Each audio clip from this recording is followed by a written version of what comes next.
当然，这只是一个合理的推断。究竟谁是这些佛像真正的创造者，已经无从查证了。但是有一点可以肯定，当时的雕刻技法已经达到了相当精湛的水平。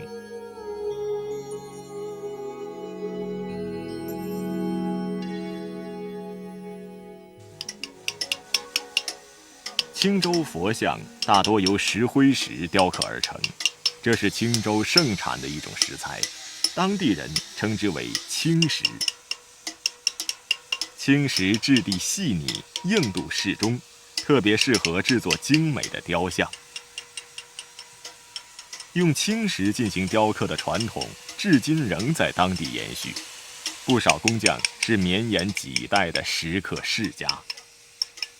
那么他们会是青州石像造像者的后人吗？2001年秋天，德国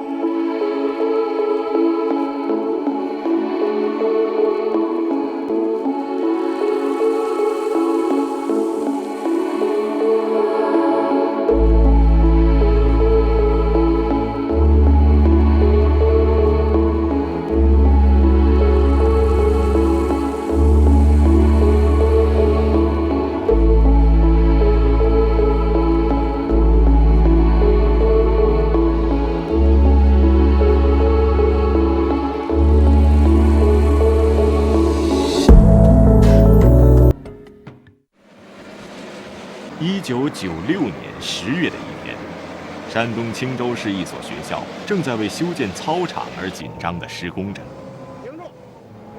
一直轰鸣的推土机突然让人感到有些异样，工人们走到车前扒开浮土，一幅惊人的场景出现在他们的眼前。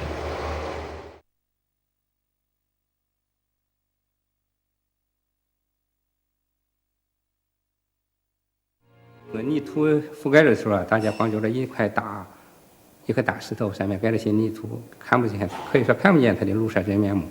当慢慢的把这个泥土清洗掉的时候，特别的新鲜。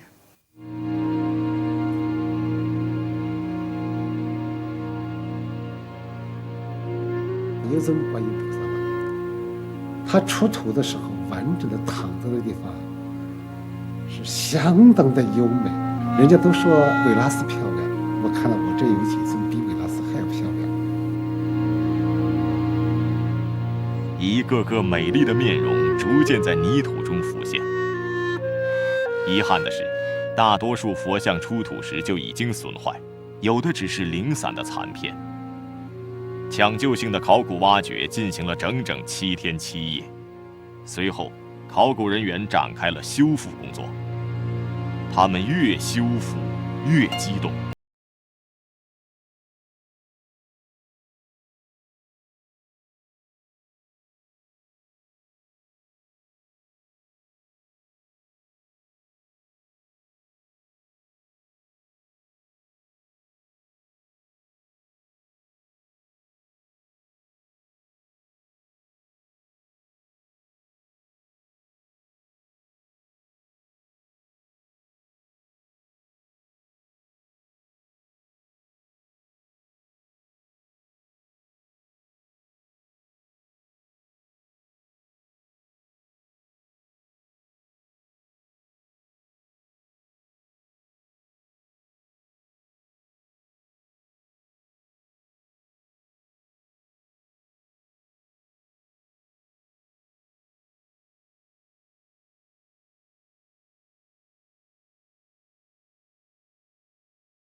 如今还能发现什么？400余尊被损毁的佛像，究竟隐藏着一个怎样的秘密？黄土之下，1000年以前，富贵荣华转瞬即逝，没有人能永远不朽，没有人能将秘密永远埋葬。敬请收看《传奇中国》系列节目《被掩埋的真相》。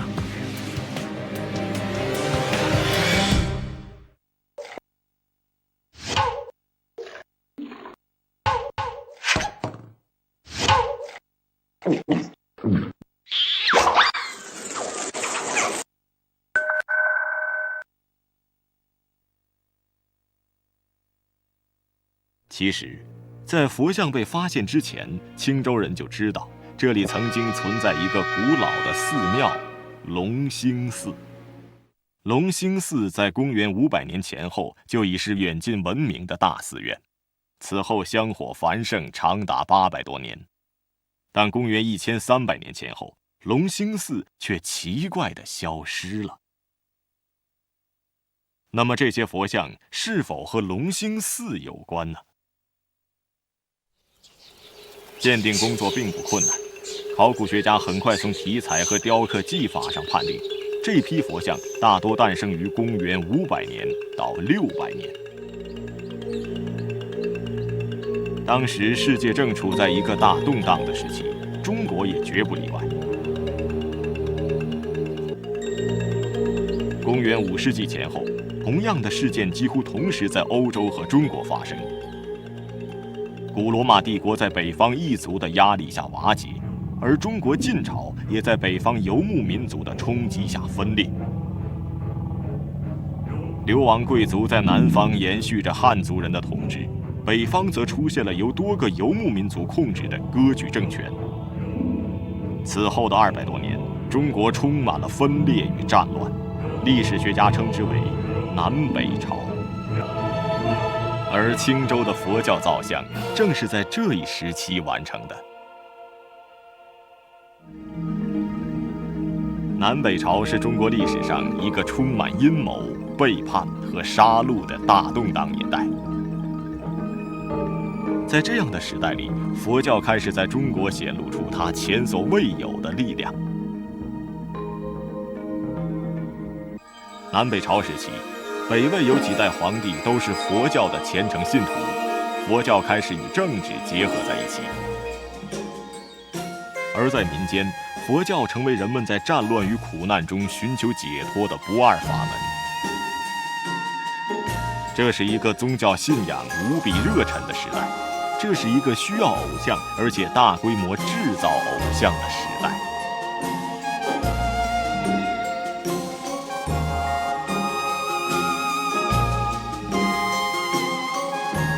巨大的石窟佛像开始大规模兴建，造像的风潮席卷了青州。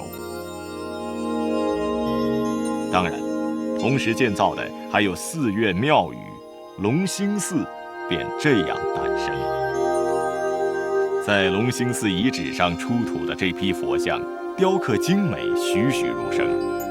人们不禁猜测，是谁又是怀着怎样的心情雕凿了它们？我认为是隆兴寺一批专门从事这种职业的僧人。咱们现在西藏喇嘛教，他寺院里边有专门做酥油花和绘制唐卡的一批艺人，而当时我认为隆兴寺也应该是这样，他们怀着对佛对菩萨非常虔诚那信仰、敬仰、崇拜那种极其复杂的心情，把每一座每一刀全部倾注在每一尊造像上边。当然，这只是一个合理的推断，究竟谁是这些佛像真正的创造者，已经无从查证了。但是有一点可以肯定，当时的雕刻技法已经达到了相当精湛的水平。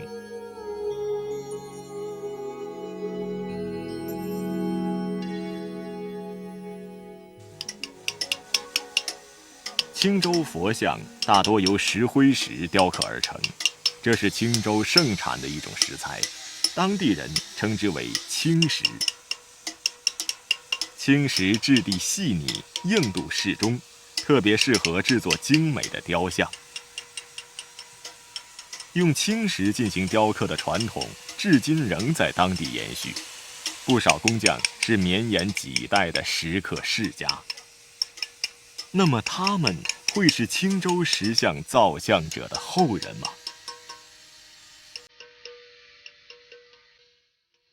其实，在青州佛像出现之前，青州石刻的历史就已经开始了。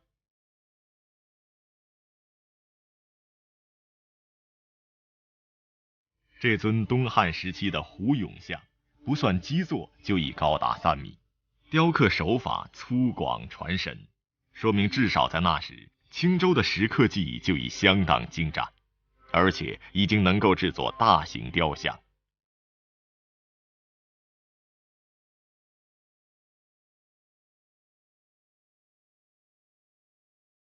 300多年后，青州的石刻工匠们又把他们精湛的技艺奉献给了日渐兴盛的佛教信仰。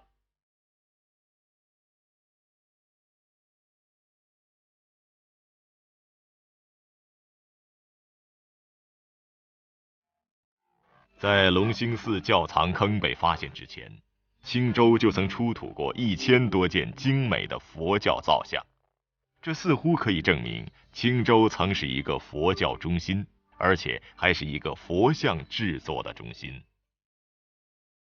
当人类的智慧和虔诚的宗教信仰结合在一起的时候，往往会迸发出前所未有的创造热情。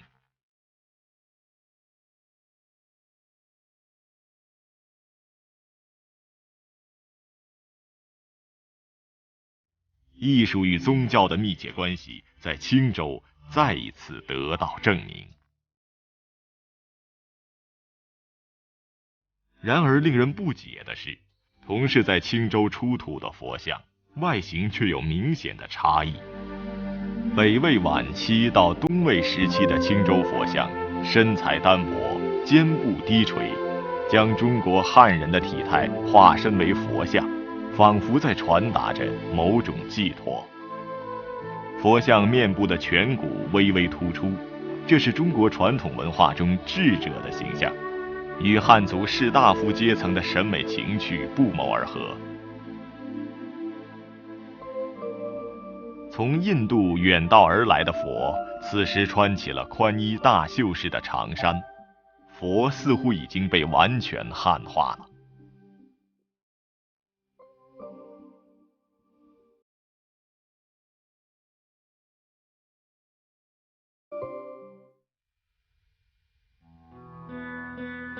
然而，当我们把目光投向公元6世纪中期以后，北齐时期的佛像时，却发现早先的造像风格突然间消失得无影无踪。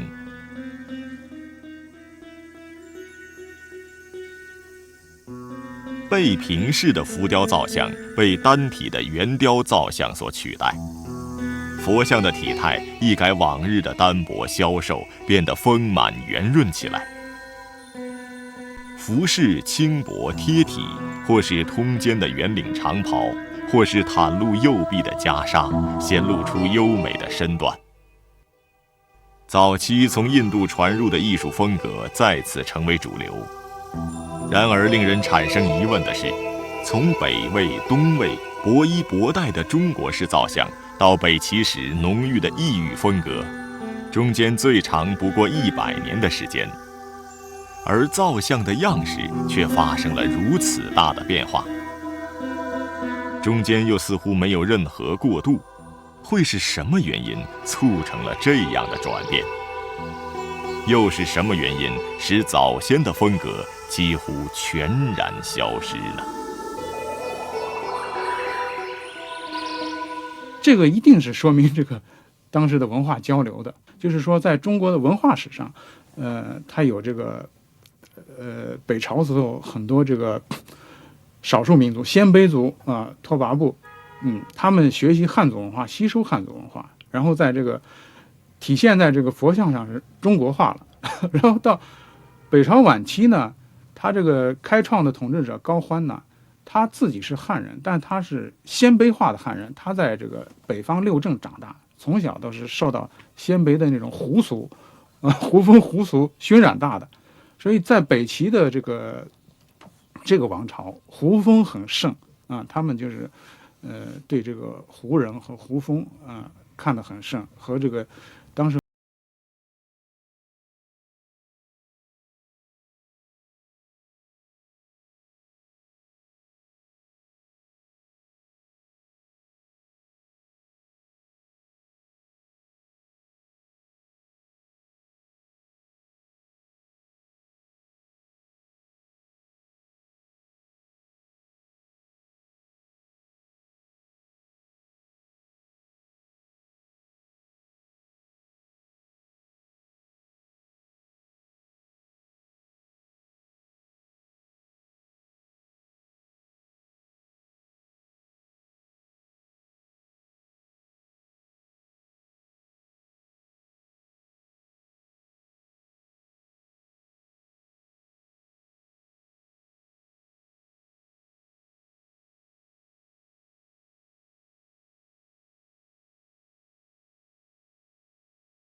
是古印度一个王国的王子，却抛弃王位和财富，离开父母和妻子，到深山旷野中寻求痛苦的解脱和人生的真谛。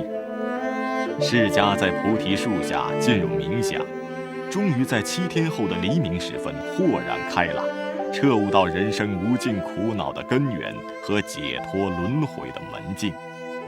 从此，释迦创立了佛教。传说释迦在菩提树下顿悟时，身边有2朵莲花盛开，从此荷莲就成为佛教特有的吉祥图案。释迦的一生充满了痛苦的体验和对痛苦的超越，而青州佛像中佛祖微笑的面容却流露着来自内心的喜悦，仿佛在冥想中已经顿悟出佛的真谛。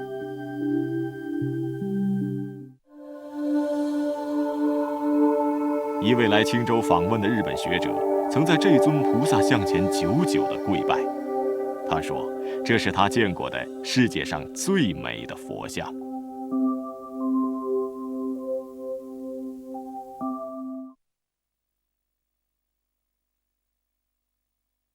四面八方的善男信女涌向香火繁盛的青州，他们烧香拜佛，祈求在乱世中得到佛的保佑。人们甚至不惜拿出巨资积蓄捐造佛像，他们被称为供养人。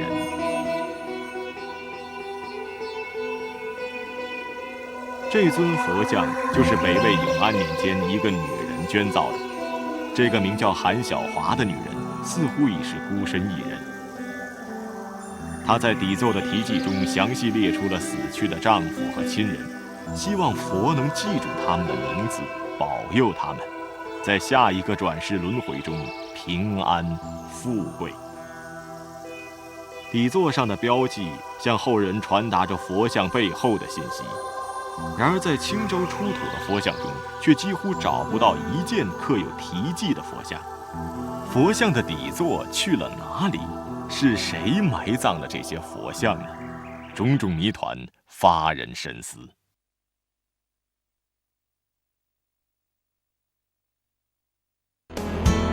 人生自有境界不同。华灯初上，喧嚣渐隐，意兴阑珊。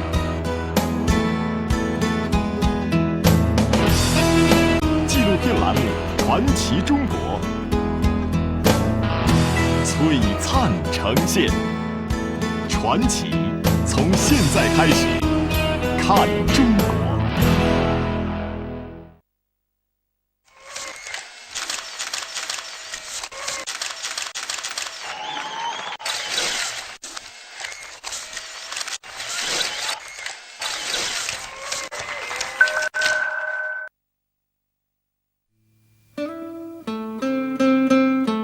在青州佛像挖掘出土之后，一个问题一直困扰着考古学家：这些佛像在埋葬之前显然已被砸毁，但是种种细节却又说明它们是被精心掩埋的。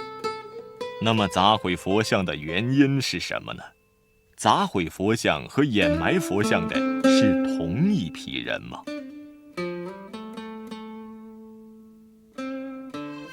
现在呢都只是一猜测，但是应该是和灭佛有关系。这就是在晚唐时期，在五代时期有2次很大的灭佛。我们说这个灭佛以后呢，就可能这些石雕破坏了。人们推测，佛像毁于声势浩大的灭佛活动，随即被掩埋处理了。然而这一说法很快被一个新的线索推翻了。一件佛像上赫然写着北宋天圣4年的字样，也就是说，这尊佛像诞生时最后一次灭佛运动已经过去了将近500年。那么关于佛像毁于灭佛活动并在此后被埋葬的假设便不能成立。难道说在北宋还发生了什么更加惨烈的灾难，导致了这些佛像的损毁和掩埋吗？北宋末年，中国出了一场大乱，就是金兵入侵。当时徽钦2帝被俘虏到北国，而隆兴寺这个所在位置正好青州南阳城的西门南侧，在城墙边上，紧靠城墙。金兵根据文献记载，在3年之内有5次攻打青州城，4次攻进来，5次攻进来，有4次退出去，所以这个战斗交叉战斗就在隆兴寺这一带相当激烈，又在城墙边，所以隆兴寺的佛像，我认为是这次被毁。青州佛像真的毁于金人南侵吗？有人提出了质疑。如果说是这种东西成立的话，那我们金代如果金人南侵，在别的地方也应该发现毁佛的东西，但是我们在其他地区并没有找到这个例子。而且呢，事实上我们比如说在陕北地区发现很多有金的这个纪年的这个题记的发愿文，就证明那个时候其实人家还是在有佛教活动，而且造像啊，那个信徒还是在石窟里面造像啊。那所以这个东西就反过来，我就觉得能证明金代的时候并没有对佛教造成什么一个很大的危害。考古工作一度陷入僵局，很快又有了振奋人心的新发现。青州附近出土了一块石碑，密密麻麻的碑文似乎在诉说着一段不同寻常的故事。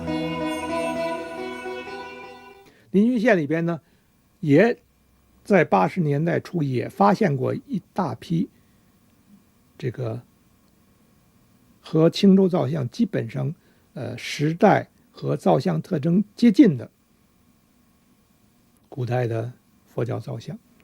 那么这批像出土的时候，同时出了一个造像记，一块造像记。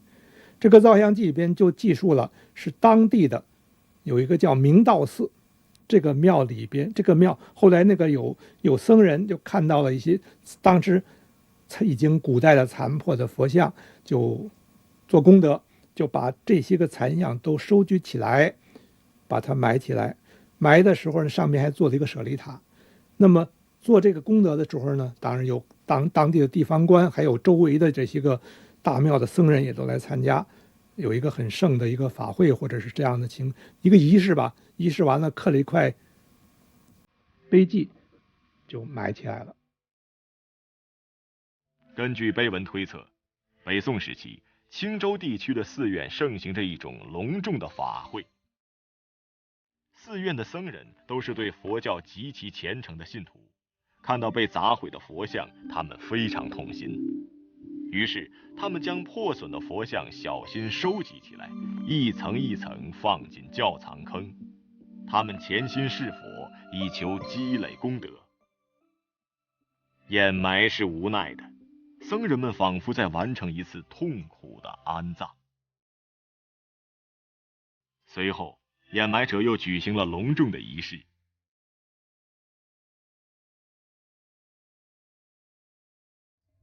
这个里边有一种离说，现在正在研究着吧，有一些争议。它的离说是一个陶盆儿，大概30多公分直径的盆子，就老百姓普通用的盆儿盛着的。如果这是一种干的离说，它不需要用这个盆子盛着。倒在那个地方，那离说本身被压得特别扁，勉强能辨认是一尊佛像。它里边离说那个和离的料不是一般的东西，而是人的骨灰。所以我认为是一个僧人的骨灰，可能是正巧吧，隆兴寺有个僧人圆寂了，所以用他的骨灰做了这种像，让他去再重新守护着这些神像吧。当年的掩埋者早已化为尘土，他们也许不会想到，自己忍痛掩埋的这些佛像会再次出现在世人面前。直到今天，关于这些佛像仍有许多的未解之谜。然而，当我们凝视这些1000年以前的美丽面容时，或许答案已经不再重要。他们的秘密早已随着若干个世纪以前那一次神秘的安葬被尘封了起来。而这些伟大的艺术品得以穿越1000年的岁月，再次闪现出它们奇异的光彩，这本身已经是一个最激动人心的奇迹了。